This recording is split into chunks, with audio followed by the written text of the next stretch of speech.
저 이렇게 약간 설교 제목 이렇게 짓는 거 좋아합니다. 이해하시죠? 저는 이제 이명규 목사. 드디어 사도행전 마지막 시간입니다. 오늘 27장, 28장을 다루면은 사도행전이 마치게 됩니다. 어쨌든 사도행전을 이렇게 짧게 이렇게 다루면 안 되는 건데, 그럼에도 불구하고 여러분들과 함께 사도행전을 오롯하게 마칠 수 있어서 하나님께 감사를 드립니다. 제가 되게 좋아하는 그 책이 있는데, 뭐 책으로도 나왔고 드라마로도 나왔고 영화로도 나왔어요. 뭐냐면 그 셜록 홈즈. 이제 코난 도일이 쓴 원작 책이 있고, 그 다음에 이제 그 영드죠. 그 베네딕트 컴버비치가 나오는 그 굉장히 멋있는 영국 영어. What are you doing? 뭐 이런 식으로 해가지고 이제 셜록 홈즈 그게 그 드라마도 있고, 제가 영화도 너무너무 좋아요. 그래서 제가 셜록 홈즈 빤데 너무너무 좋아요. 근데 거기 보면 셜록 홈즈가 특히 사람을 되게 흥분시키는 게 뭐가 있냐면, 이게 추리력이 되게 좋잖아요. 너 뭐 먹었지? 너 어디 갔다 왔지? 어떻게 알았어? 너 순댓국 먹었지? 어떻게 알았어? 너 중독자잖아. 뭐 이런 식으로 이제 딱 보면은 너 어디 갔다 왔지? 뭐 발에 흙이 묻어있고 너 어디 갔다 왔어? 뭐 이런 거 맞추는 장면이 너무너무 좋아가지고 제가 셜록 홈즈 굉장히 좋아합니다. 셜록 홈즈는 추리력이 굉장하고, 그 다음에 약간 기인이죠. 기인이고 아무도 못 푸는 문제를 혼자 유일하게 풀어내는 그런 존재예요. 근데 셜록 홈즈의 이야기가 기상천외하게 흘러가는데, 그 옆에 보면 꼭 따라다니는 애가 있죠. 그 이제 드라마에서 보면은 키가 작은 왓슨이라는 의사, 한쪽 다리에는 장애가 있어가지고서 이제 군인이었어요. 군대에서 의사를 했던 거죠. 그래서 이제 다리를 쩔룩거리면서 쫓아다니는 그 이제 조수 겸 파트너 왓슨이 있습니다. 왓슨이 셜록 홈즈에 대해서 기록한 것이 책으로 나왔다. 이게 이제 그거에 대한 컨셉이에요. 셜록 홈즈 그 원작, 코난 도일의 원작은 왓슨이 기록한 것이다. 사실 이제 코난 도일이라는 소설가가 써놓고 이거는 셜록 홈즈의 파트너인 왓슨이 쓴 것이다 라는 식으로 컨셉이 나와 있어요. 사도행전이 이것과 굉장히 유사합니다. 사도행전의 후반부는 대부분 바울에 대한 이야기예요. 사도 바울에 대한 이야기인데, 사도 바울의 기록을 누가 했냐고요? 지가 기록하지는 않았을 거 아니에요. 오늘 본문에 보면은 다시 한번 읽어볼까요? 28장 16절 말씀, 28장 16절 말씀 같이 읽어보겠습니다. 읽겠습니다. 시작.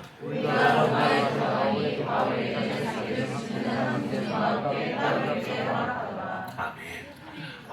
계속 바울이 어쨌다, 바울이 배를 탔다, 바울이 어디를 갔다, 바울이 이런 일을 했다, 바울이 뭐 난파당했다, 바울이 재판을 당했다, 바울이 죽을 뻔했다, 계속 이렇게 나오다가 16절에 보면 우리가 로마에 들어가니? 라고 나왔어요. 그러니까 이거는 한 명이 아니라는 사실입니다. 그러니까 바울을 따라다니면서 기록하는 사람이 있었다는 것이죠. 이 사람 이름이 루크, 누가복음을 쓴 누가가 누가복음도 썼고, 그것에 대한 두 번째 책이 바로 사도행전입니다. 그러니까 그거를 누가가 바울을 보면서 기록한 것이 바로 오늘 본문의 말씀이라는 것이죠. 제가 사도행전을 쭉 묵상을 하면서, 와, 바울에 대한 기록을 바울에 대한 이야기를 누가 기록했지? 누가가 따라다니면서 기록했어요. 근데 사실 누가도 자기가 해야겠다는 마음이 있었겠지만, 더 중요한 건 뭐냐면 하나님께서 어떤 성령의 감동, 영감을 불러일으키셔가지고 그걸 기록했다는 거예요. 쉽게 얘기하면 뭐냐면, 바울은 자기의 삶이, 자기가 예수를 믿어서 은혜 때문에 헌신을 하고 사람을 따라다니고 선교를 하고 이러한 일련의 행위와 과정이 성경이 될 것을 몰랐다는 거예요. 그냥 바울은 그냥 예수님을 따라다니고 예수님처럼 살고 싶었고 누군가를 사랑하고 복음을 전하려고 했는데, 그게 하나님의 말씀이 되어서 우리에게까지 전달되게 되었다는 거예요. 사도행전을 그리고 나서 찬찬히 훑어보니까 사도행전 7장에서 바울은 스데반을 죽입니다. 직접 죽인 건 아니지만 죽이는데 책임이 있죠. 9장에서 바울이 예수님을 처음 만납니다. 13장에서 바울이 처음 사역하기 시작합니다. 그리고 나서 28장에서 로마에 입성합니다. 이 기간이 성경 사도행전에서는 한 20여 장 정도 되지만 시간적으로는 30년입니다.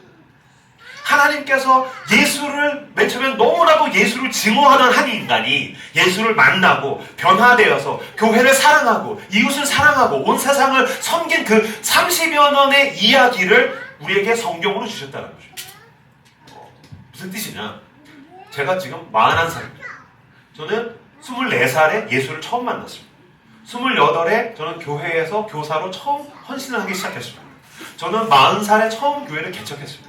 그리고 41살이 됐습니다. 임형규 행전이 한 41장 정도 됐다는 것입니다. 당신은 나이가 어떻게 됐습니까? 여기 박건호 행전은 31장 정도 됐다는 것입니다. 하나님께서 당신의 그 하루하루의 삶, 어떻게 보면 초라하고 어떻게 보면 별볼일 없고 어떻게 보면 하나님과 상관없는 것 같이 보이는 삶을 하나님께서 주시해서 보고 계시다는 것입니다. 하나님께서 당신을 향해서 일하고 계시고 당신을 만나주시고 당신을 변화시키고 당신을 통해서 누군가 사랑하고 섬기게 하시다가 결국에는 그 사명의 땅 로마에까지 들어가게 하신다는 거예요. 원래 하나님의 계획이 거기까지 있었던 거예요. 바울을 로마로 보내겠다. 왜? 로마가 뒤집어지면 온 세상에 복음이 전달될 것을 알았기 때문에. 근데 바울은 이따가 얘기하겠지만 이렇게 자기가 개고생하면서 갈 줄은 몰랐을 거예요. 근데 결국엔 그 로마에 드디어 오늘 입성하게 됩니다. 사도행전 28장에서 입성하게 됩니다. 여러분, 하나님께서 당신의 삶을 레코딩, 기록하고 계십니다. 당신의 삶을 주시고 계십니다.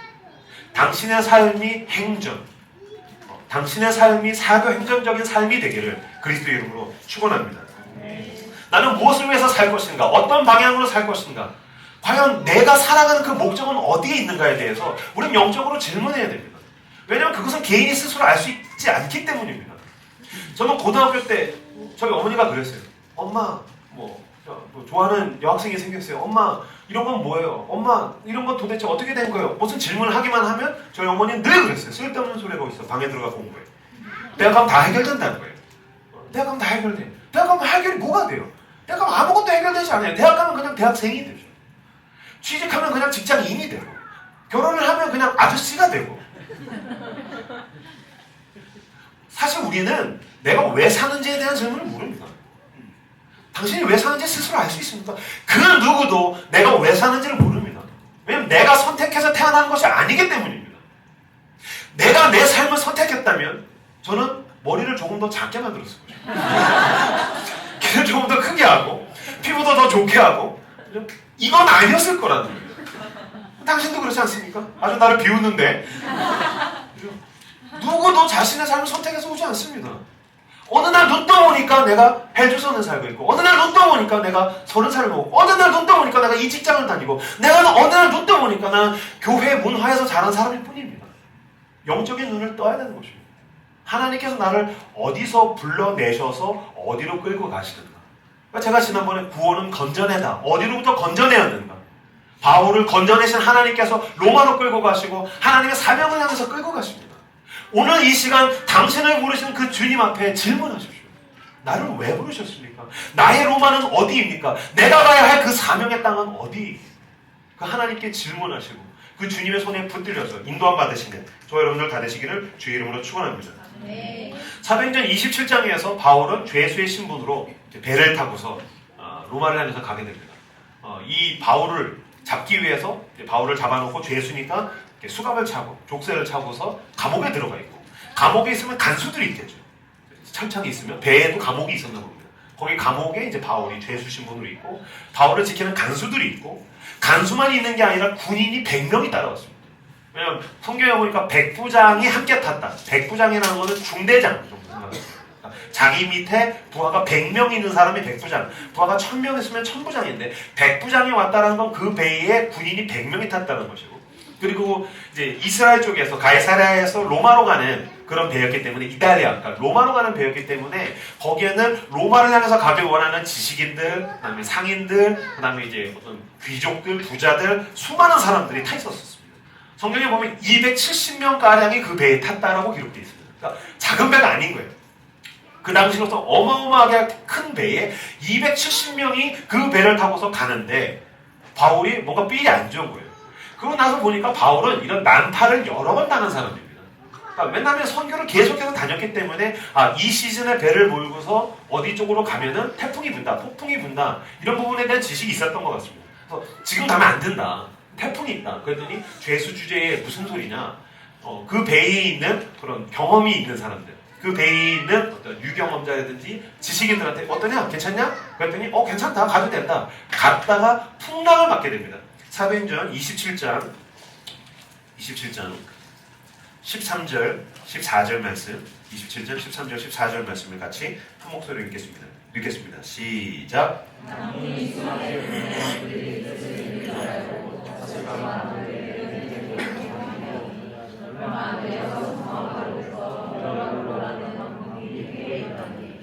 유라굴로라는 광풍이 크게 일어났다라고 기록이 되어 있습니다. 이게 얼마나 무서웠냐면은 18절부터 20절까지 계속해서 읽겠습니다. 시작. 우리가 풍랑으로 심히 애쓰다가 이튿날 사공들이 짐을 바다에 풀어버리고 사흘째 되는 날에 배의 기구를 그들의 손으로 내버리니라. 여러 날 동안에도 별도 보이지 아니하고 큰 풍랑이 그대로 있음에 구원의 여망마저 없어졌더라. 아멘. 그냥 큰 풍랑이 일어나서 그냥 와 힘들다 하고서 지나간 게 아니라 그게 며칠씩 계속되는 겁니다. 그러니까 폭풍 속에서 하루를 지나고 이틀을 지나고 사흘을 지나니까 야 이제 우리는 죽었다라는 분위기가 그 배에 퍼지기 시작합니다. 죽었다. 그러니까 사실 인간이 진짜로 목숨이 끊어져서 죽는 것보다 더 힘든 건 무엇입니까? 절망입니다. 경험해 보시는 분들은 아실 겁니다. 그러니까 진짜 실제적으로 물리적으로 내가 죽는 것보다 더 두려운 건 뭐냐면 이러다가 내가 죽겠다. 아, 난 죽었다. 난 끝났다. 절망이라는 건 스스로 자신의 삶에 소망이 없다라고 완전히 확신하는 상태에 들어가는 거예요. 그것이 가장 힘든 것이죠. 사흘째가 됐더니 배에 있는 모든 기구를 버리고 구원의 여망마저 없어졌더라. 이게 풍랑이 언제 그칠지 모르니까 그 배에서 사람들이 수군수군 되면서 실제로 무슨 얘기를 하기 시작하냐면 차라리 자살을 하자. 그러니까 내가 죽임을 당하는 것보다 차라리 배에 뛰어들어서 배에서 바다로 뛰어들어서 자살하는 게 낫겠다는 어떤 절망적인 분위기들이 막 퍼져나고 있다는 것입니다. 그때에 바울이 등장합니다. 21절 22절부터 읽겠습니다. 22절부터 25절까지 22절에서 25절 읽겠습니다. 시작. 내가 너희를 권하노니 이제는 안심하라.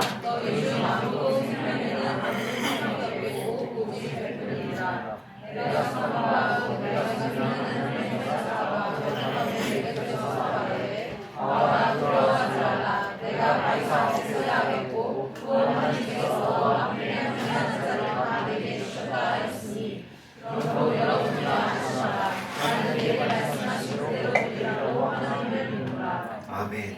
25절. 그러므로 여러분이여 안심하라. 나는 내게 말씀하신 그대로 되리라고 하나님을 믿노라. 아멘.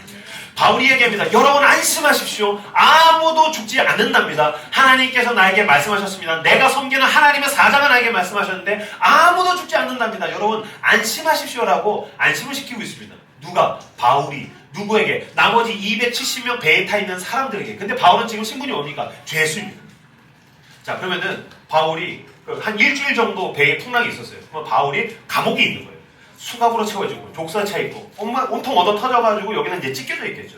그럼 죄수인데 죄수를 지키고 있는 간수가 있겠죠. 간수에게 얘기하는 거예요. 여보시오 간수 양반. 아 무슨 소리야? 왜 그래? 네. 아 내가 지금 사람들에게 할 말이 있으니까 이 배에 있는 사람들을 다 모아주시오. 간수가 아 예 알겠어요. 죄수님께서 이렇게 하실 말씀이 있으신가 봐요 고객님. 이러지 않았겠죠. 뭐 개똥 같은 소리야. 닥치고 있어. 지금 분위기 얼마나 안 좋은데 지금 다 죽겠다고 난리치고 있어. 너 같은 죄수는 지금 죽여도 할 말이 없어. 가만히 좀 있어. 제발 부탁인데 내가 얘기 좀 하게 하시오. 당신 선장이랑 내가 한번 얘기 좀 합시다. 나 좀 얘기 좀 하게 해주시오. 간수한테 계속 쪼르니까 간수가 선장한테 갔겠죠. 아, 그 바울이란 그 영감님이 이렇게 할 말이 있다는데요. 어떻게 할까요? 선장이 와서 무슨 일이냐? 하나님이 나에게 말씀하셨는데 내가 이 얘기를 전달하겠으니까 사람들 다 모아주시오. 그런데 울먹겨자 먹기로 270명이 다 모인 거예요. 270명의 구성원은 어떤 사람들입니까? 바울을 지키고 있는 간수, 그리고 그들을 지키고 있는 그다음 군인, 그다음에 몰래 와서 바울을 죽이겠다는 암살자들, 그다음에 로마로 가는 지식인들, 로마로 가는 부자들, 로마로 가는 잘 나가는 사람들. 무슨 뜻이냐면 270명 중에서 가장 낮은 사람, 270명 중에서 가장 신분이 낮은 사람이 바로 바울이라는 것입니다. 가장 천박하고 낮고 별 볼 일 없는 죄수가 자기보다 위에 있는 270명을 세워놓고 이야기합니다. 여러분 안심하십시오. 위로하는 것입니다. 여러분 걱정하지 마십시오. 안 죽는답니다. 무슨 개똥 같은 소리야. 우린 죽겠어. 난 당장 죽고 싶어. 아니요. 내가 섬기는 하나님께서 말씀하셨습니다. 아무도 죽지 않는답니다. 그러므로 여러분 안심하십시오 라고 하고 있다는 것입니다. 풍랑 가운데에서 사람들을 위로하는 것은 부자가 아니라는 것입니다. 풍랑 가운데서 사람을 위로하는 것은 학벌이 높은 사람이 아니라는 것입니다. 풍랑 가운데서 사람을 위로하는 것은 선장이 아니라는 것입니다. 풍랑 가운데서 사람들을 위로하는 것은 칼과 창을 가진 사람이나 권력가가 아니라는 것입니다. 누구만이 그 풍랑 가운데서 위로할 수 있습니까? 나의 섬기는 하나님이 있는 거예요. 나의 하나님이 말씀하셨습니다. 여러분 아시죠? 풍랑 가운데에서는 아무것도 소용이 없기 때문입니다. 왜? 인간이 뭐 평상시에는 대단해 보이죠. 저도 가끔씩 이렇게 와 오늘 진짜 뭐 제가 이제 얼마 전에 생일했지 않습니까? 생일이니까 뭐 용돈도 받고 그다음에 이제 뭐 상품권도 챙겨서 쇼핑몰에 딱 가면 진짜 내가 모든 걸 다 가진 것 같아요. 스타필드에 딱 입장하는 순간 내가 다 가졌어. 그때 막 내가 대단한 사람이 된 것 같아요. 그래서 막 이걸 고를까 막 이렇게 할 때는 내가 대단한 사람이 된 것 같아요. 근데 제가 그 이번에 경주에 수련회 가는데 5시간 동안 폭우 속에서 운전하면서 가는데 한 3시간 되니까 와 인간이 이렇게 초라할 수가 없는 거예요. 폭우 가운데서 인간이 이렇게 초라할 수가 없는 거예요. 그냥 비가 조금 많이 와도 인간은 아무것도 아닌 거예요. 그냥 큰 산 위에 서 있으면 인간은 아무것도 아닌 거예요. 그냥 해가 그냥 조금만 세게 내리쬐도 인간은 아무것도 아닌 거예요. 모든 인간을 휘청거리게 만드는 풍랑 가운데서 여러분 인간은 아무것도 아닙니다. 사업하면 풍랑 가운데서 사업이 휘청거립니다. 풍랑 가운데서 사업이 나를 지켜주지 않습니다. 어제까지 사업이 잘 됐지만 풍랑이 오면 그 사업이 휘청거립니다. 결혼을 하면 그 결혼 관계 가운데 부부 관계 가운데에 풍랑이 옵니다. 결혼 관계가 휘청거립니다. 누가 그걸 지켜줄 수 있습니까? 당신 학벌이 그걸 지켜줄 수 있습니까? 당신의 그런 보험이 당신을 지켜줄 수 있습니까? 지켜줄 수 없습니다. 애를 낳으면 애새끼가 휘청거립니다. 누가 그걸 지켜줄 수 있습니까? 아무도 지켜줄 수 없습니다. 직장 생활하면 알죠. 직장이 휘청거립니다. 대한민국은 모든 직장인이 다 휘청거립니다. 평생 직장이 없습니다. 당신은 영원히 휘청거리게 될 것입니다. 누구도 나를 지켜줄 수 없다는 것입니다. 내가 가진 그 모든 것으로도 내 풍랑 가운데에서 나는 요만큼도 안심할 수 없는 사람들이라는 것이 바로 성경에서 말하는 죄인의 뜻입니다.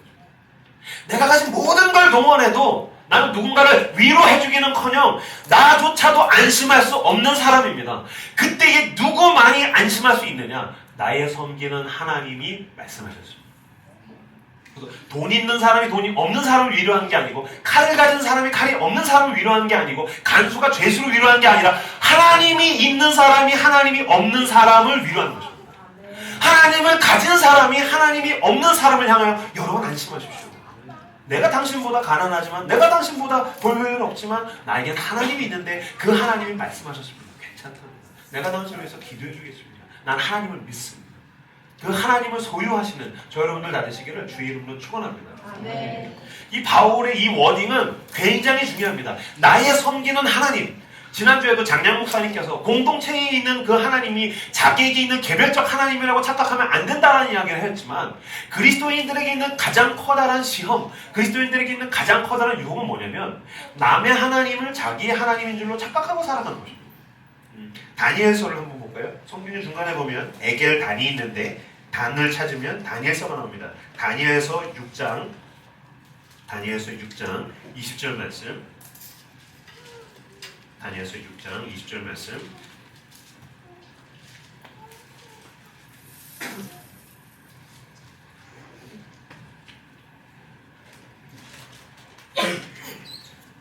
다니엘서 6장 20절 말씀 같이 읽겠습니다. 다니엘서 6장 20절 말씀입니다. 같이 읽겠습니다. 시작. 다니엘이 각각 나라에 일어서 슬기를 주어 다니엘을 믿되 살아계신 하나님의 정탐이라 내가 항상 섬기는 내 하나님이 사자들에서 너희에게 그를 원하시느냐. 아멘.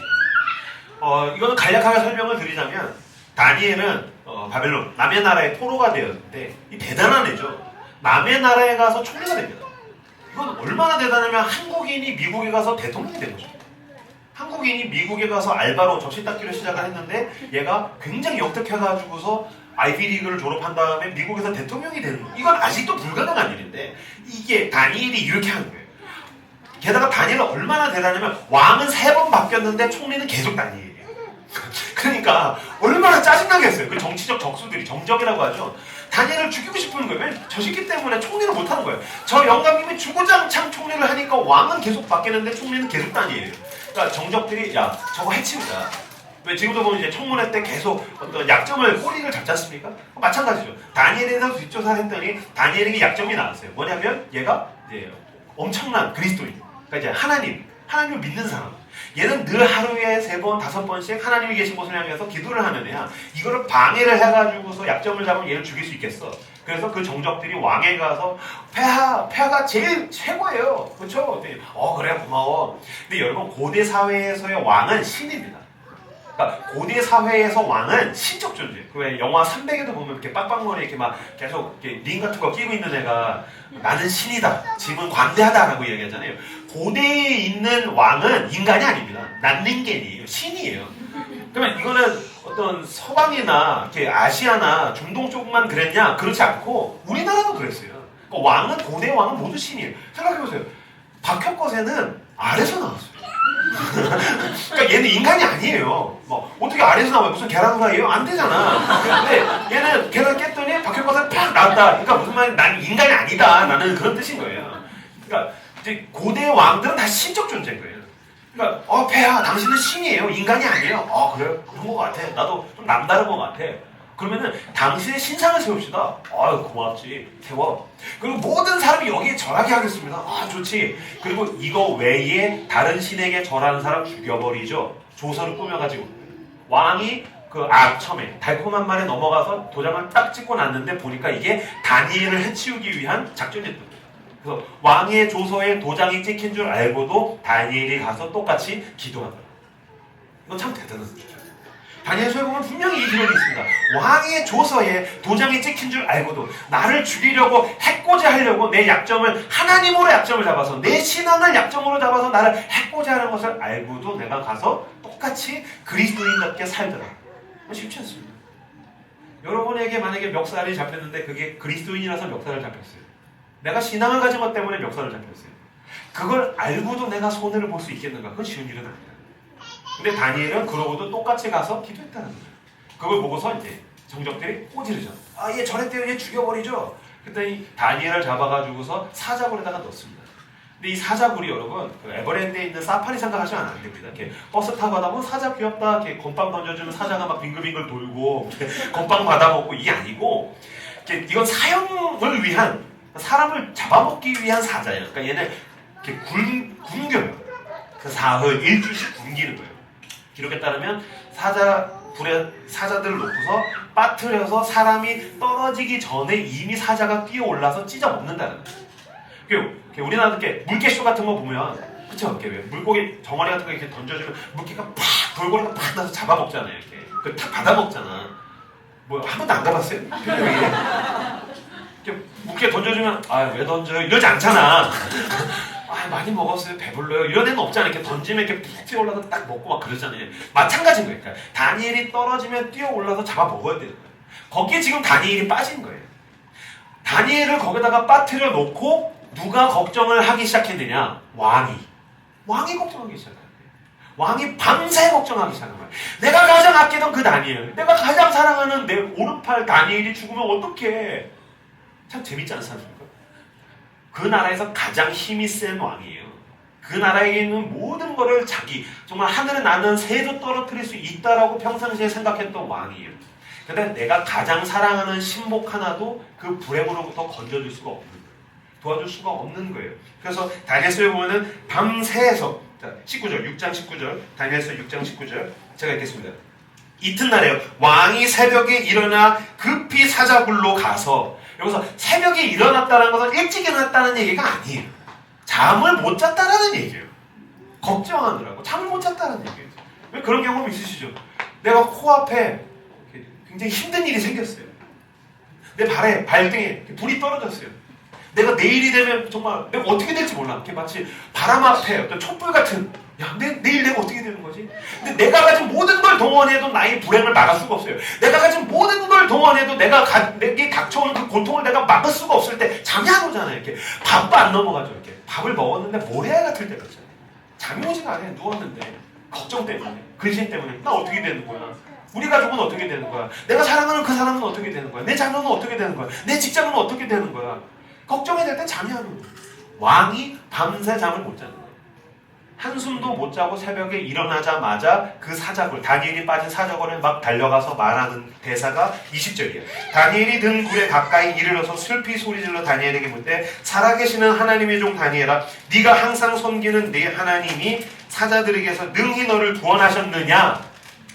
이 말씀이 되게 보면 신앙이 있는 것처럼 느껴지지만 그렇지 않습니다. 워딩을 자세히 보십시오. 다니엘이 등굴에 가까이 이르러서 슬피 소리질러 다니엘에게 묻되 살아계시는 하나님의 종 다니엘아 네가 항상 섬기는 네 하나님의 사자들에게서 능히 너를 구원하셨느냐? 라고 했다는 거예요. 왕에게 하나님은 나의 하나님이 아니라 누구의 하나님이에요? 다니엘의 하나님이에요. 그러니까 왕은 잠을 못 자는 거예요. 왜? 내가 섬기는 하나님이 아닌 거예요. 만약에 그 왕의 하나님을 섬겼다면 다니엘아 내가 섬기는 나의 하나님이 너를 구원하셨을 것이다 라고 이야기했겠죠. 근데 다니엘은 슬피 소리질러 한숨도 못 자고 왜? 나의 하나님이 아니라 너의 하나님이에요. 옆 사람의 하나님이에요. 우리 부모님의 하나님이니까 우리 교회 라이트하우스의 하나님이니까 내 배우자의 하나님이니까 이웃 사람의 하나님이니까 아니요. 그 하나님은 나의 걱정을 요만큼도 줄여줄 수가 없다라는 거예요. 네가 섬기는 너의 하나님이 너를 구원하셨느냐? 여러분 하나님을 내 것으로 삼으시는 모든 라이트하우스 식구들이 되시길 주의 이름으로 축원합니다. 오직 내가 섬기는 하나님만이 나를 절망으로부터 건지시는 것입니다. 나의 하나님만이 나를 어둠 가운데에서 건져내시는 것입니다. 나의 하나님만이 고통이 휘몰아쳐 올 때에 나를 붙들어 주시는 것입니다. 나의 하나님만이 내가 쓰러졌을 때 나를 일으키시는 것입니다. 내가 섬기는 그 하나님만이 풍랑 가운데에서도 나를 든든하게 서게 할 뿐만이 아니라 내 주변에 있는 사람들에게 오히려 안심하십시오. 나의 섬기는 하나님이 나에게 말씀하셨습니다. 바울의 문구와 완전히 대조됩니다. 너의 하나님이 너를 구원하셨느냐입니까? 아니면 나의 섬기는 하나님이 나를 붙들고 계십니다. 그러므로 여러분 안심하십시오. 하나님을 내 것으로 내가 섬기는 나의 하나님으로 붙드시는 저 여러분들 가되시기를 주의 이름으로 축원합니다. 사도행전 28장에서 바울은 드디어 이제 로마에 가게 됩니다. 바울은 드디어 그 로마에 가게 됩니다. 근데 이게 뭐 아시죠? 사도행전을 계속 읽어왔으니까 우리가 알죠. 재판을 수없이 받고 두드려 맞고 배를 탔더니 배에 풍랑이 오고 풍랑이 때문에 배가 박살이 나서 멜리데라는 섬에 오르게 됩니다. 그 사도행전 28장 다시 한번 찾아볼까요? 사도행전 28장 1절 위에 보시면 작은 글씨 멜리데 섬에 오르다. 사도행전 28장의 시작은 멜리데 섬에 오른 바울의 이야기예요. 어떤 섬에 가게 됐어요. 배가 부서져가지고 다행히 한 명도 안 죽었어요. 딱 갔더니 거기가 이제 약간 미개한 원주민들이 있는 마을이었던 것 같아요. 그 원주민들의 도움을 받아서 거기서 모닥불을 쬐고 있는데 장작이 있어가지고서 장작을 바울이 잡아가지고서 불에다가 던졌더니 장작을 잡았더니 장작 도움에서 뭐가 나왔냐면 독사가 나와서 팔을 물었다는 거예요. 그러니까 참 안 되는 놈은 늘 안 되는 것 같아요. 배를 타면 배가 부서지고 장작을 잡으면 독사가 물고 그 다음에 막 머리 깎고 막 금식기도 끝났더니 사람들이 와서 패고 바울이 불쌍하지 않습니까? 장작을 집었더니 독사가 가서 무는 거예요. 근데 재밌죠? 장작을 던진 다음에 독사가 매달려서 이렇게 툭툭 털어서 뱀을 이렇게 불에다가 던졌다는 거예요. 근데 바울도 이게 웬 뱀이야? 뭐야? 이게 미꾸라지가 왜 이렇게 커? 뭐 그렇겠죠? 이게 뭐야? 그런데 툭툭 털어서 불에다 떨어뜨려 죽였는데 그 마을 사람들은 다 아는 거예요. 그 멜리데 섬에서 제일 독한 독사인 거예요. 그리고 심지어는 거기에 무슨 이야기가 있냐면 이 독사에게 물렸다는 건 제가 가장 극악한 죄인이라는 뜻이다. 이건 어떤 심판이라는 거예요. 그러니까 뭐라고 하냐면 넌 살인자다. 살인을 하지 않고선 그 독사가 물 리가 없다라고 얘기했다는 거예요. 넌 살인자다. 살인을 하지 않고선 그 독사가 널 물 리가 없다. 막 그래서 너 이제 죽는다. 근데 바울이 있는데 안 죽는 거예요. 1시간이 지나고 2시간이 지나고 3시간이 지나고 옷이 마르고 안 죽고 있으니까 그때부터 뭐라고 하냐면 바울은 신이다. 바울은 신이다. 와 신이다. 얘 안 죽었어. 얘 신이야. 진짜 신이 왔어. 막 그렇게 하는 거예요.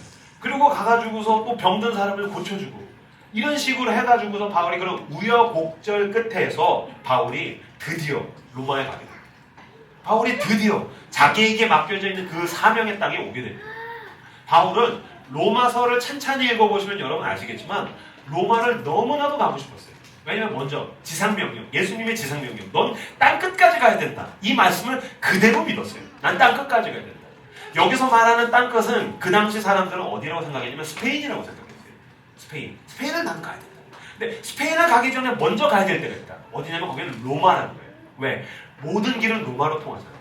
로마가 복음이 전해지고 로마가 뒤집어지면 온 세상이 변화되게 될 것이다. 그리고 나는 그 후에 로마의 복음을 전하고 교회를 세운 다음에 나는 스페인에 가겠다라는 계획이 있었어요. 그러니까 로마는 바울이 꿈에도 그리는 사명의 땅이었고 거기가 하나님의 명령이라는 것을 바울은 의심하지 않았어요. 다만 이렇게 개고생하면서 갈 줄은 꿈에도 몰랐을 거예요. 두드려 맞고 피범벅이 되어서 수갑 차고 족쇄 차고 배 타고서 배가 부서지고 섬에 가서 독사 물리고 막 살인자라고 낙인을 찍히고 그렇게 해서 로마에 가게 될 줄은 아무도 몰랐다는 거예요. 무슨 말이냐면 여러분 우리에게 분명히 우리가 가야 할 사명의 땅이 있습니다. 내가 이 땅을 살아가는 목적이 있고 하나님이 나에게 맡기신 사명이 있어요. 그게 무엇인지 선명하게 아는 사람도 있지만 아직 그게 무엇인지 선명하게 모르는 사람들도 있을 거예요. 그냥 하나님 나라를 위한 것, 그다음에 누군가를 사랑하고 섬기는 것, 이 땅에 어떤 공평하고 정의롭고 하나님의 은혜와 사랑이 넘치는 이 땅이 되기 위해서 내가 열심히 살아가는 것. 추상적이지만 또 구체적인 사람이 있을 수 있지 않습니까? 뭐 저 같은 경우 이제 목사로서의 직업을 하는 것, 어떤 사람은 선교사가 되는 것, 어떤 사람은 뭐 장사꾼이 되는 것, 기업가가 되는 것, 직장인이 되는 것, 여러 가지가 있을 수 있지만 그럼에도 불구하고 우리가 가야 할 로마라는 사명의 땅이 있죠. 오늘 본문은 우리에게 그것을 이야기합니다. 당신은 어떻게든 하나님의 인도하심을 따라서 그 사명의 땅에 들어가게 된다는 거죠. 우리는 때때로 삶이 너무 고되면 이대로 끝나나 보다라는 생각을 합니다. 내가 계획했던 게 엉클어지면 난 이대로 끝나나 보다라고 생각합니다. 내가 너무 사람들 앞에서 세상에서 보잘것이 없어 보이면 나는 이제 안 되나 보다라고 생각합니다. 여러분 안 되고 끝나고 망한 사람 중에 바울보다 더 불쌍한 사람 여기 누가 있단 말입니까? 당신 독사에 물려보셨습니까? 배를 탔는데 배가 부서져 봤습니까? 사람들이 살인자라고 막 오해를 받아도 어떻게 살인자라는 오해를 받겠습니까? 그냥 아주 자잘한 오해잖아요. 어떻게 목사님 저한테 그런 말을 할 수 있어요? 이 정도잖아. 살인자라는 오해를 받고 가장 오해와 죽을 고비와 이런 것을 겪으면서 고생 개고생을 하지만 결국에는 당신의 로마에 들어가게 된다는 거죠.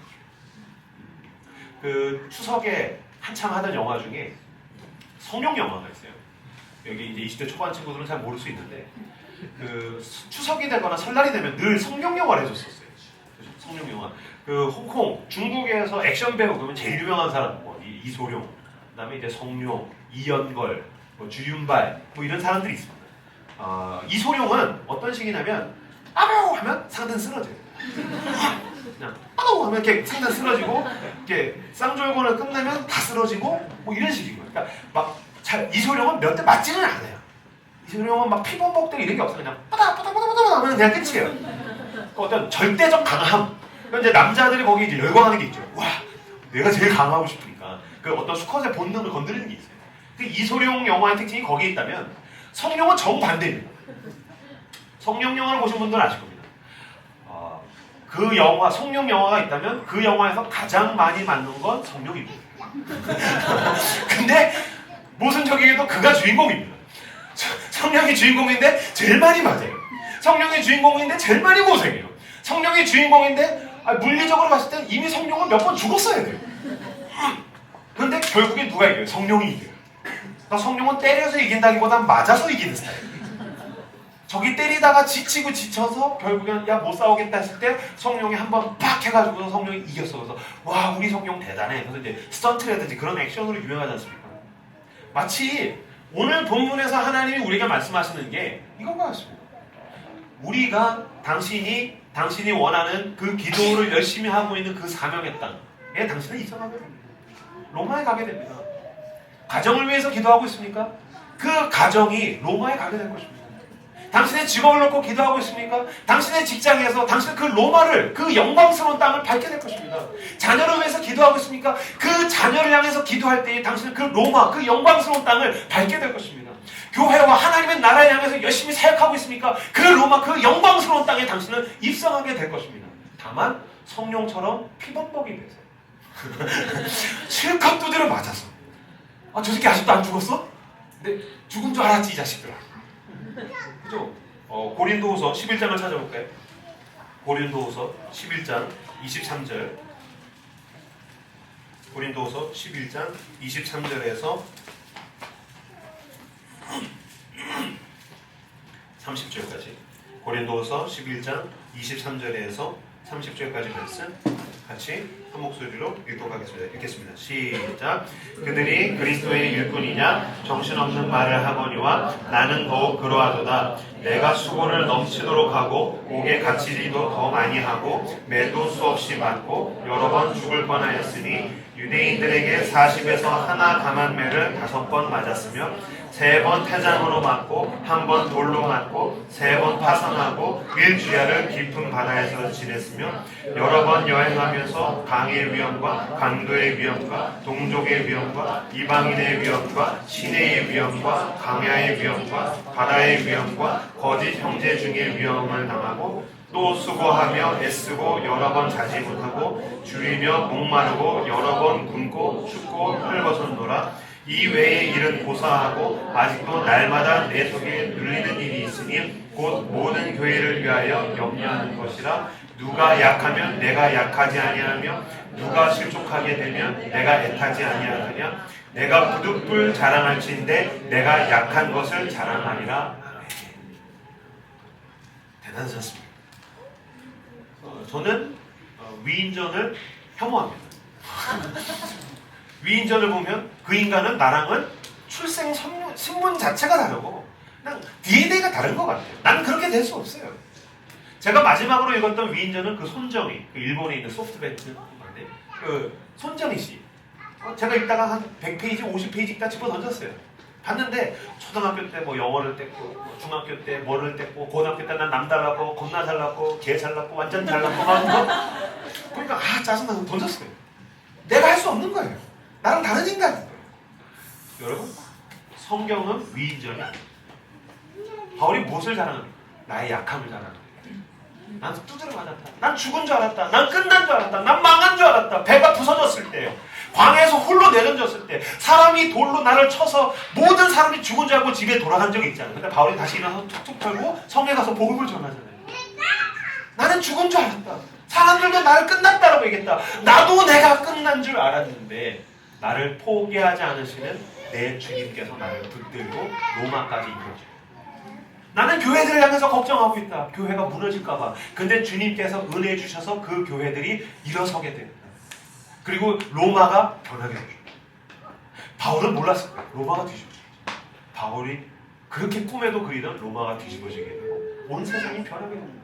하나님의 나라는 지금도 흥황하고 있고 여러분 세상 끝날에 하나님의 나라는 완성되게 될 줄로 나는 믿습니다. 나는 그 로마에 가게 될 것입니다. 이것이 우리의 소망입니다.